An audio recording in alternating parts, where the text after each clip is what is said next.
Pois bem, meus amigos, vamos lá, volta comigo aqui para a tela. Olha só, a gente fazia aqui a questão de número 7, já fizemos 6 questões. Eu só queria voltar muito brevemente aqui para uma questão que eu fui rever aqui e eu vi que eu passei rapidamente por ela, que é a questão da vitimização, porque eu não aproveitei um ensejo para explicar novamente as vitimizações, eu fui direto para o gabarito, o tempo do bloco estava acabando, e aí só lembra comigo, né, a vitimização, eu até falei rapidamente da primária e da secundária, o gabarito era secundária, mas eu acabei não falando da terciária.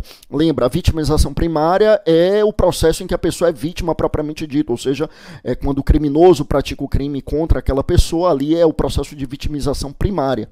O processo de vitimização secundária seria essa situação em que a pessoa é obrigada a reviver o fato perante as instâncias do poder público. Então, era o que dizia a questão, né? Que a pessoa tinha que depor na delegacia, depois, se for o caso, reencontrar o criminoso em juízo, passar pelo exame médico no Instituto Médico Legal. Quer dizer, as instâncias do poder público fazem com que a pessoa acabe revivendo o fato, e isso seria aquilo que a gente chama em criminologia de vitimização secundária.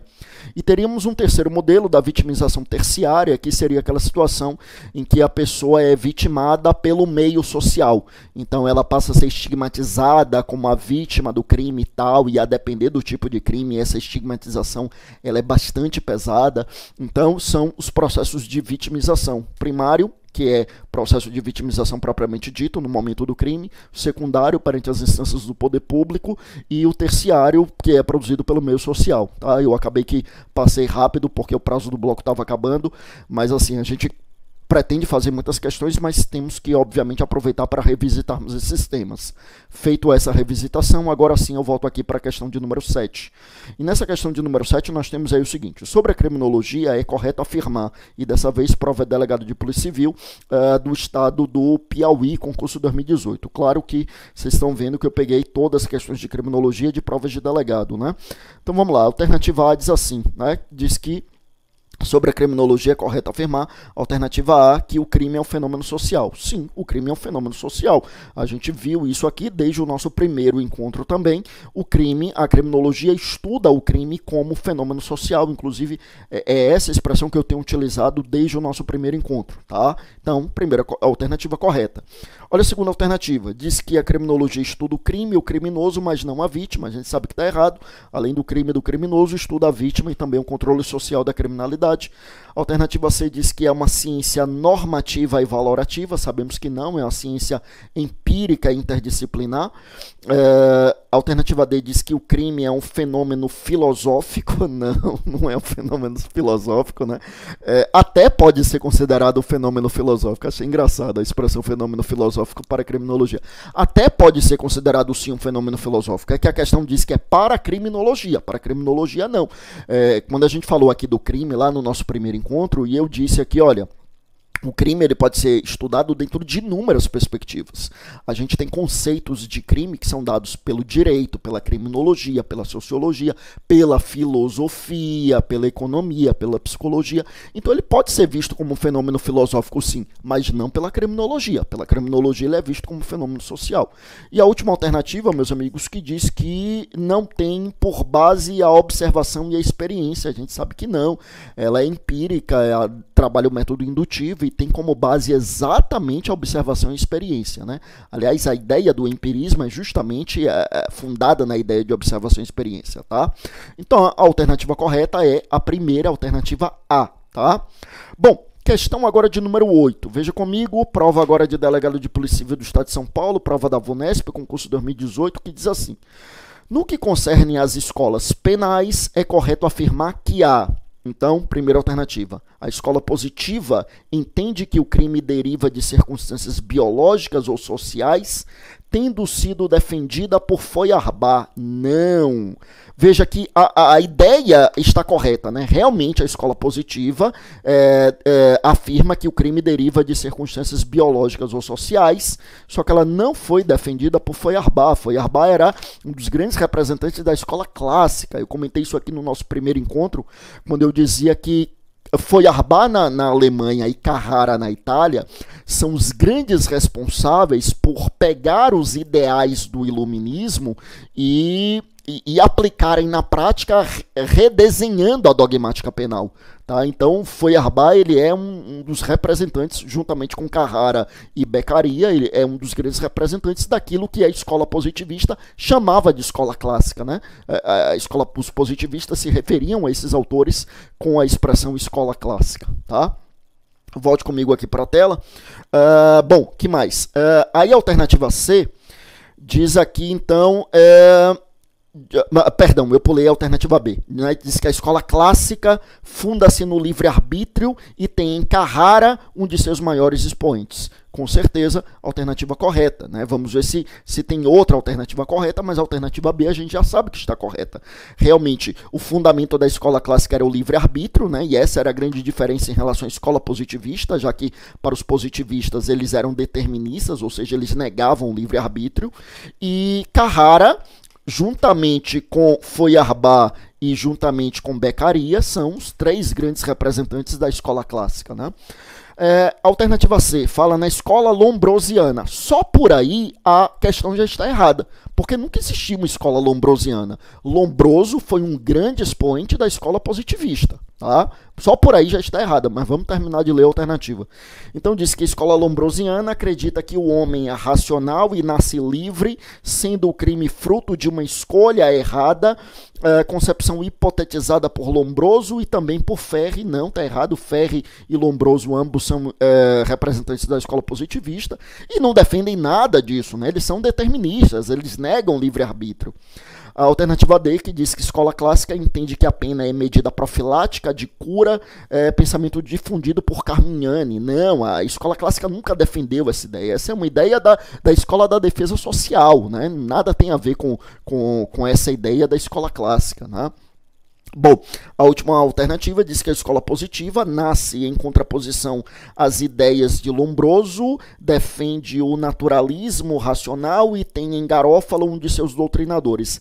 Não, Garófalo realmente é um dos autores da escola positivista, mas ela não nasce em contraposição às ideias de Lombroso. Ao contrário, Lombroso é um dos grandes expoentes da escola positivista. Né? Aliás, os três grandes expoentes são Cesare Lombroso, Raffaele Garófalo e Enrico Ferri. Né? Então, Lombroso, Garófalo e Ferri são os três grandes representantes da escola positivista, assim como eu havia acabado de dizer que Carrara, Feuerbach e Beccaria são os três grandes representantes da escola clássica. Tá? Volta comigo aqui para a tela, vamos para mais uma questão, dessa vez a questão de número 9. Questão de número 9, vamos a ela. Olha bem, prova agora da Polícia Civil de Goiás, concurso 2018, que diz assim: para a criminologia positivista, a criminalidade é uma realidade ontológica pré-constituída ao direito penal, ao qual cabe tão somente reconhecê-la e positivá-la. Nesse sentido, tem-se o seguinte. Então, vamos lá, estamos falando então aqui da escola positivista, da escola positivista, e a criminologia positivista ela surge a partir da escola positivista. Né? Então, vamos lá. Primeira alternativa. Em seus primeiros estudos, Cesare Lombroso encontrou no atavismo uma explicação para relacionar a estrutura corporal ao que chamou de criminalidade habitual. Não, ao que chamou de criminalidade nata. Realmente, o atavismo para ele, ele partiu exatamente daí, né? A propensão ao crime como estrutura atávica inerente, portanto, a determinados indivíduos. Lembrando que na obra O Homem Delinquente, que é a sua obra mais conhecida, Lombroso, ele realmente estrutura ali vários modelos de criminoso, né? Não apenas o criminoso nato, mas o atavismo ele está ligado à figura do criminoso nato, que é a figura mais conhecida da obra dele. E não ao criminoso habitual. A alternativa B diz que a periculosidade ou temerità, tal como conceituada por Enrico Ferri, foi difundida como a perversidade constante e ativa, a recomendar que esta, e não o dano causado, à medida de proporcionalidade da aplicação da pena. Vamos por partes. Realmente havia uma ideia de periculosidade, era temibilità e não a temerità.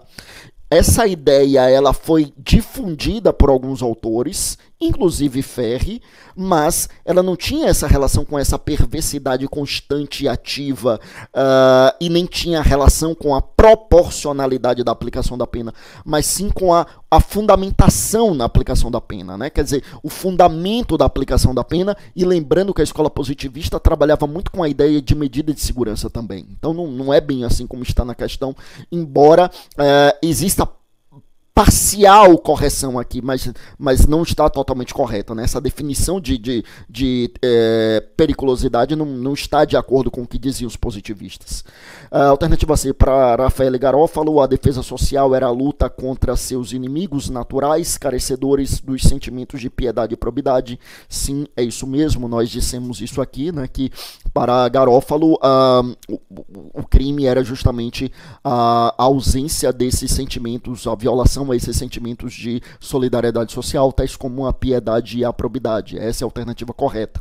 Alternativa D, meus amigos, diz assim: nos marcos do pensamento criminológico positivista, Enrico Ferri, embora discípulo de Lombroso, abandonou a noção de criminalidade centrada em causas de ordem biológica, passando a considerar como centrais as causas ligadas à etiologia do crime, sendo essas as individuais, as físicas e as sociais. Bom, primeiro que Ferri, ele não era um discípulo de Lombroso. Ambos, os três, na verdade, Ferri, Lombroso e Garofalo, eles são todos de uma escola que é a mesma escola que é a escola positivista. E desses, Lombroso é que era um médico, os outros dois eram juristas. E Ferri, ele já trabalhava com essa ideia, meus amigos, que é a ideia de uma... já trabalhava com essa ideia, que é uma ideia realmente de determinismo social, né? O foco de Ferri não era as questões relacionadas a aspectos individuais e físicos, mas sim questões relacionadas ao determinismo social, tá? A última alternativa diz que Ferri e Lombroso, recorrendo à metáfora da guerra contra o delito, sustentaram a possibilidade de aplicação das penas de deportação ou expulsão da comunidade para aqueles que carecessem do sentido de justiça ou que o tivessem aviltado. Não, de jeito nenhum, porque, veja, eles trabalhavam com a ideia de determinismo. Então, para eles, principalmente para Lombroso, não ia fazer sentido falar nisso, né? Na pessoa que perdeu o senso de justiça. Não faria sentido isso. Bom, então a alternativa C é a alternativa correta. Eu vou avançar aqui mais um pouco. Agora eu vou para a questão de número 10. Essa questão que é da mesma prova da questão anterior, que diz assim: tendo a obra O Homem Delinquente de Cesare Lombroso como fundante da criminologia surgida a partir da segunda metade do século XIX, verifica-se que, segundo a sistematização realizada por Ferri, o pensamento criminológico positivista assenta-se, dentre outras, na tese de que... Bom, primeiro eu só quero chamar sua atenção para o fato de que, lembra comigo que eu mencionei que existem algumas controvérsias sobre o surgimento da criminologia, mas eu chamei a atenção para o fato de que, para o seu concurso, eu aconselhava ficar com essa ideia mesmo, que é a ideia amplamente majoritária de que a criminologia teria surgido com a obra de Lombroso, tá? Então aqui ele tem dizendo, né? Então, para Ferri, então aqui, a criminologia positivista assenta-se, dentre outras, na tese de que, letra A, o livre-arbítrio é um conceito-chave para o direito penal. Não, a gente sabe que os positivistas não eram liberistas, né? Não acreditavam no livre-arbítrio, eles eram deterministas. Alternativa B, os chamados delinquentes poderiam ser classificados como loucos, natos, morais, passionais e de ocasião. A gente sabe que essa é uma classificação de Lombroso e não de Ferri, né? Veja que a questão pergunta aí, segundo a sistematização realizada por Ferri. Alternativa C. A defesa social é tomada como principal objetivo da justiça criminal. Sim, na visão de Ferri, sim, né? Ferri tem um livro, meus amigos, que é o livro de Princípios da Sociologia Criminal, em que ele defende exatamente essa ideia, tá? Alternativa, lembrando que Ferri, o foco da obra de Ferri é na questão social, né? Sempre defendendo da perspectiva social. Ele fala em um determinismo social, ele fala em uma defesa social. Não confundir com a escola da defesa social, que só vai surgir depois, né? Com Filippo Grammatica e depois a nova defesa social com Mark Ansel, tá? Alternativa D de dado, que fala a responsabilidade social tida como clássica A responsabilidade social tida como clássica deveria ser substituída pela categoria da responsabilidade moral para imputação do delito. Não, não. A última alternativa, a natureza objetiva do crime, mais do que a motivação, deve ser base para a medida da pena. Não, a gente sabe que nessa perspectiva deles, né, da criminologia positivista, o fundamento da pena estava mais na periculosidade, né, do que na natureza objetiva do crime. Bom, vamos para mais uma questão, agora a questão de número 11, veja comigo aí na tela. Prova agora, aquela mesma prova, né, cujo concurso foi anulado, que diz assim: o pensamento criminológico moderno de viés macrosociológico é influenciado pela visão de cunho funcionalista, denominada teoria da integração, mais conhecida por teorias do consenso, e de cunho argumentativo, as denominada teorias do conflito. É correto afirmar que: letra A, são exemplos de teoria do consenso a Escola de Chicago, a teoria da associação diferencial, a teoria da subcultura do delinquente e a teoria do etiquetamento. As três primeiras realmente são teorias do consenso, mas a teoria do etiquetamento a gente sabe que não. A teoria do etiquetamento é a teoria do labeling approach, que é a teoria do conflito social. A alternativa B diz assim: são exemplos de teoria do conflito a teoria da associação diferencial, a teoria da anomia, a teoria do etiquetamento e a teoria crítica ou radical. Sabemos que não. Teorias do conflito, apenas a do etiquetamento e a teoria crítica ou radical. A alternativa C diz: são exemplos de teorias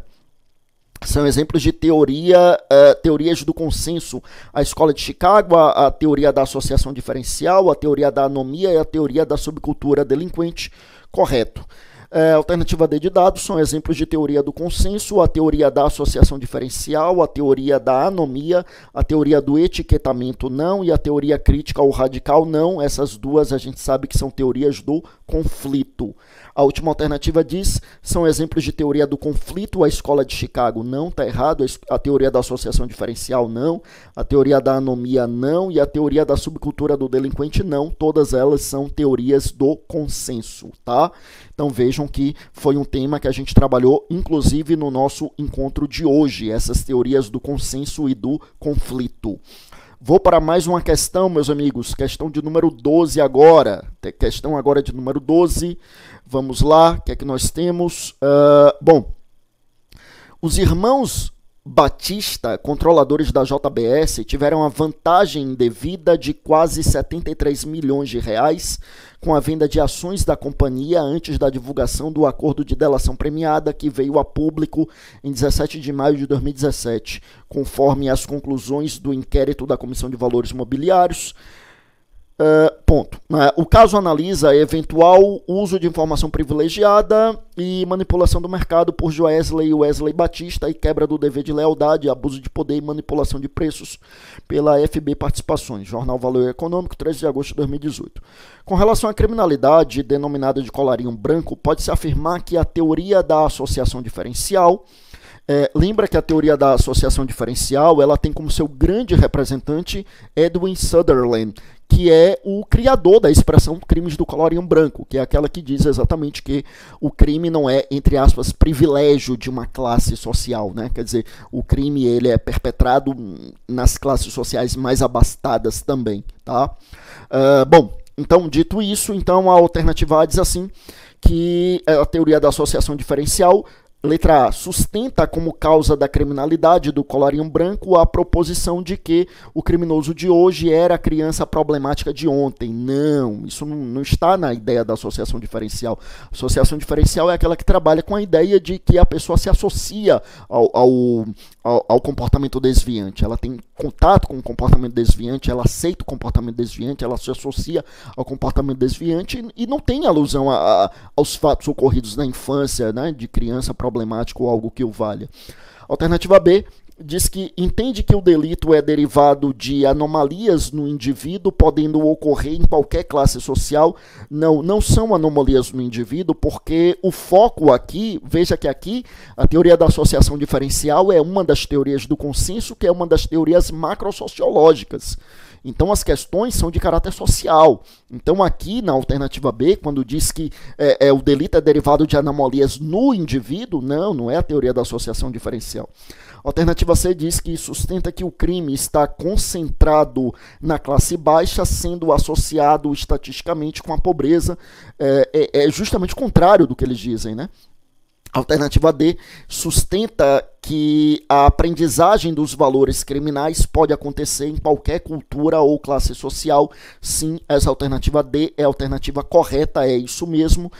Lembre que é exatamente isso, a pessoa passa a conhecer e se associar ao comportamento desviante, e isso pode acontecer em qualquer classe social, não é, entre aspas, privilégio das classes menos abastadas, tá? Então, alternativa correta, D de dado. A última alternativa diz que enfatiza os fatores sociopáticos e psicopáticos como origem do crime, da criminalidade do colarinho branco. Sabemos que não, porque a perspectiva deles não é essa perspectiva no sentido de termos aqui, meus amigos, né, uma visão psicológica, não estamos nas teorias psicológicas. Teorias psicológicas são teorias individuais e não teorias macrosociológicas, tá?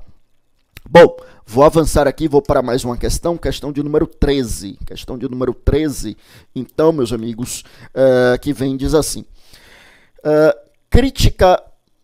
a criminologia crítica contempla uma concepção conflitual da sociedade e do direito. Isso é verdade, lembra que é uma das teorias do conflito, né? E então ele prossegue dizendo assim: logo, para a criminologia crítica, o conflito social, letra A, se produz entre as pautas normativas dos diversos grupos sociais, cujas valorizações são discrepantes. Não é essa a perspectiva deles. Lembre que a perspectiva deles é marxista, é aquele marxismo clássico da divisão da sociedade em classes e não em grupos sociais, né?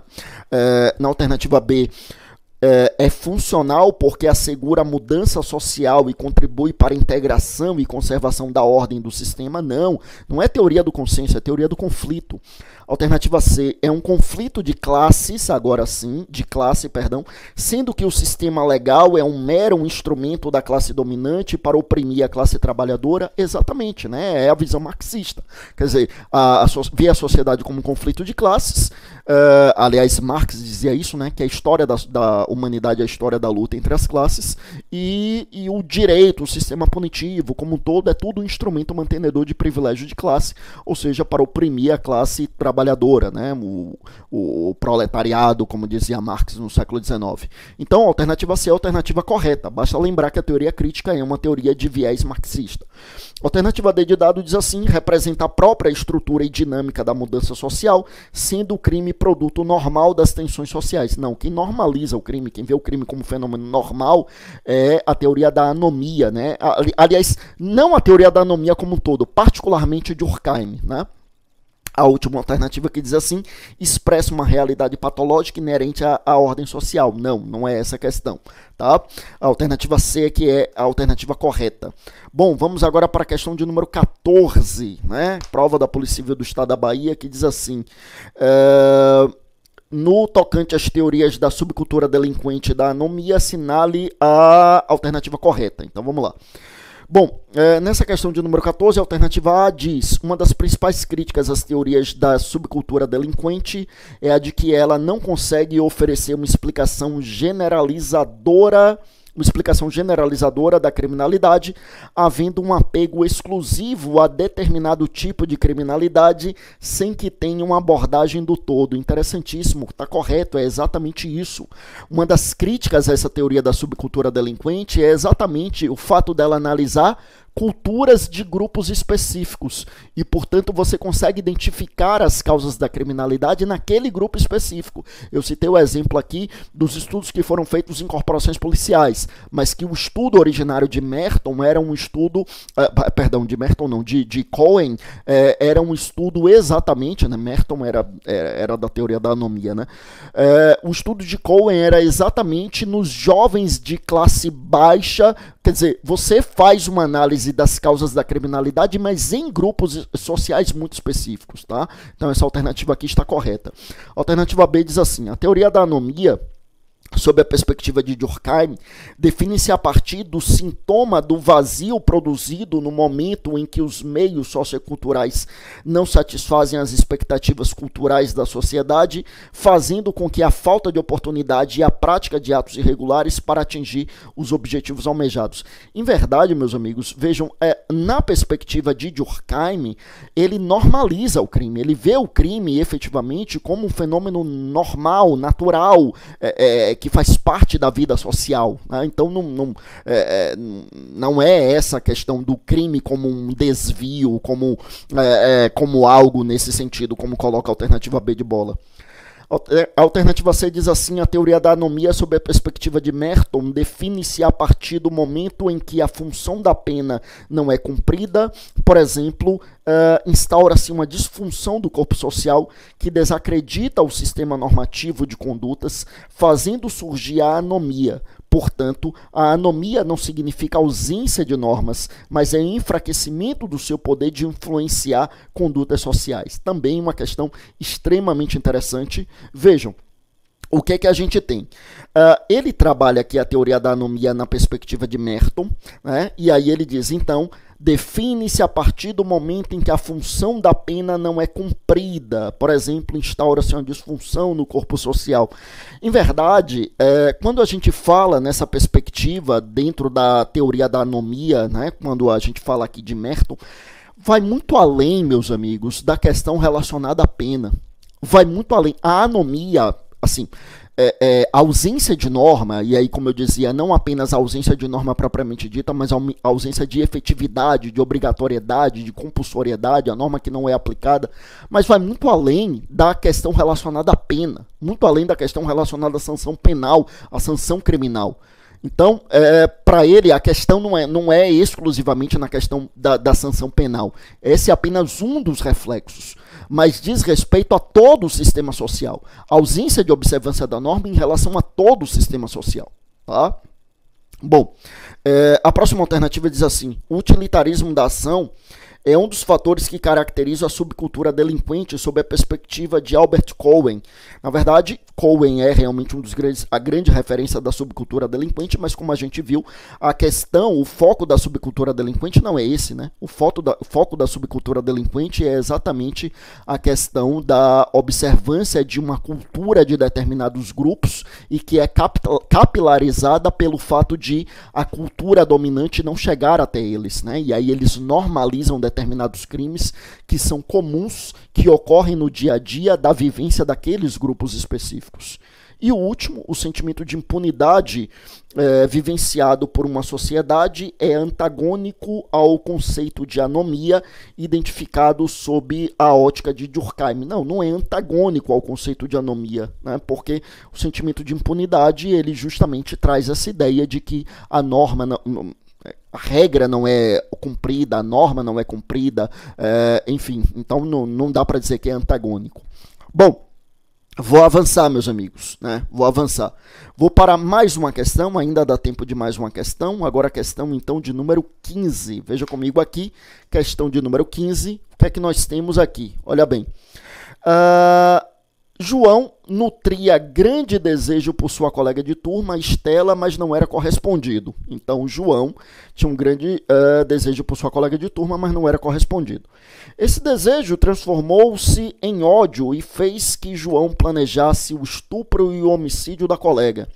Para isso, ele passou a observar a rotina de Estela, que trabalhava durante o dia e estudava com João à noite. Determinado dia, após a aula, em uma rua escura no caminho de Estela para casa, João realizou seu intento criminoso, certo de que ficaria impune, mas acabou sendo descoberto e preso. Conforme a criminologia crítica, o crime praticado contra Estela, descrito no texto tal, pode ser explicado. Vamos lá, alternativa A. Por traumas da infância desenvolvidos por João, o que tornou difícil a sua relação com as mulheres. Bom, a questão não traz isso em momento nenhum. Alternativa B, pela pouca iluminação da rua que Estela elegeu para voltar para casa depois da aula.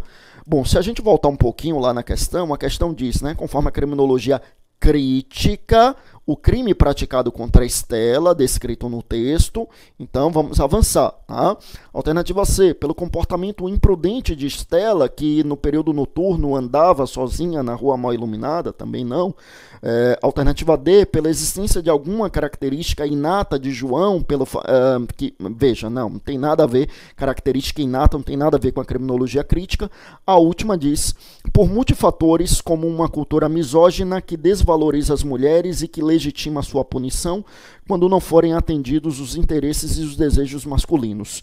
Meus amigos, eu quero te lembrar uma coisa que eu disse aqui no nosso encontro anterior, no nosso segundo encontro. Eu dizia que a partir da criminologia crítica, surgiram outras vertentes da criminologia e eu citei explicitamente a criminologia feminista. Sim, essa última alternativa é a alternativa correta. Isso está na base da criminologia crítica? Na base da criminologia crítica, na sua origem, não. Porque na sua origem, a criminologia crítica trabalhava com a ideia do marxismo ortodoxo, que divide a sociedade em classes. Então não está preocupada com grupos sociais, mas sim com classes sociais. No marxismo ortodoxo, se você resolvesse as questões das classes sociais, os demais problemas sociais seriam solucionados. É só a partir de meados do século XX que esse marxismo ortodoxo passa a ser abrandado e no lugar de classes sociais passa-se a trabalhar também com grupos sociais. E aí questões de gênero, questões de raça, questões... E então aí é que, como um desdobramento da criminologia crítica, surge a criminologia feminista, que vai trabalhar exatamente com esses temas da misoginia, que é a aversão às mulheres, né? Então essa última questão é a questão correta. Eu procurei trazer aqui essas 15 questões, né, analisando cada uma das alternativas, para que vocês pudessem ver que aquilo que é cobrado na prova é exatamente aqueles temas que nós trouxemos aqui no decorrer dos nossos encontros, tá bom? Eu vou concluir, eu me coloco mais uma vez à disposição para o que eu puder ajudar. Pode entrar em contato comigo aí nas redes sociais. Estamos aí como Fábio Roque Araújo lá no Instagram, lá no YouTube como, como Professor Fábio Roque no Instagram e como Fábio Roque Araújo lá no YouTube. Estamos absolutamente à disposição, tá bom? Foi um prazer, meus amigos. Fiquem com Deus, bons estudos, bom trabalho, boa prova e contem comigo.